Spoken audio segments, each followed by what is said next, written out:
Madam ఇప్పుడు BP sugar control చేయాలని చాలామంది చాలా డైట్స్ కానీ ఇవన్నీ చేస్తున్నారు. వీటన్నిటికి ఆయుర్వేదిక్లో మనం ఎలా మెయింటైన్ చేయాలి? అండ్ ఇది బీపీ అండ్ షుగర్ వచ్చేసి ఇవి ట్విన్ సిస్టర్స్ లాగా అనమాట. ఒకటి వస్తే ఒకటి ఖచ్చితంగా వస్తుంది. పేషెంట్కి ఏంటి అంటే ఇప్పుడు ఆయుర్వేదంలో చెప్పే ఇది ఇలా చేయండి, ఈ టైంకి లేవండి అంటే దే ఆర్ నాట్ ఇంట్రెస్టెడ్.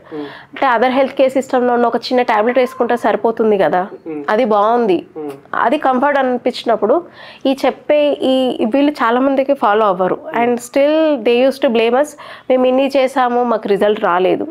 పేషెంట్కి ట్యాబ్లెట్ వేసుకోవడం, ఇన్సులిన్ వేసుకున్నంత కంఫర్ట్ మార్నింగ్ లేచి ఎక్సర్సైజ్ చేసి మంచి ఫుడ్ తినడం, హెల్దీ ఫుడ్ తినడం అంత ఇంట్రెస్ట్ చూపించారు. కానీ ఆయుర్వేదంలో కూడా మంచి రిజల్ట్ ఉంది.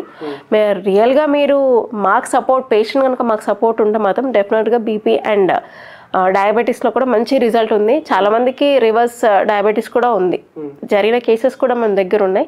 కాకపోతే ఒకటి వాళ్ళు అంత కోపప్ చేయలేరు. పేషెంట్ ఏంటంటే ఇంత టైం నేను వేస్ట్ చేయాలి, ఆ ఒక్క చిన్నది తీసేస్తే ఆయుర్వేదం అంటేనే త్రూ న్యాచురల్ హీలింగ్. ఫస్ట్ మేము చెప్పేది డైట్ అండ్ లైఫ్ స్టైల్, అది మాడిఫై చేస్తూ ఉంటే చాలామందికి మెడిసిన్ వాడాల్సిన అవసరమే ఉండదు.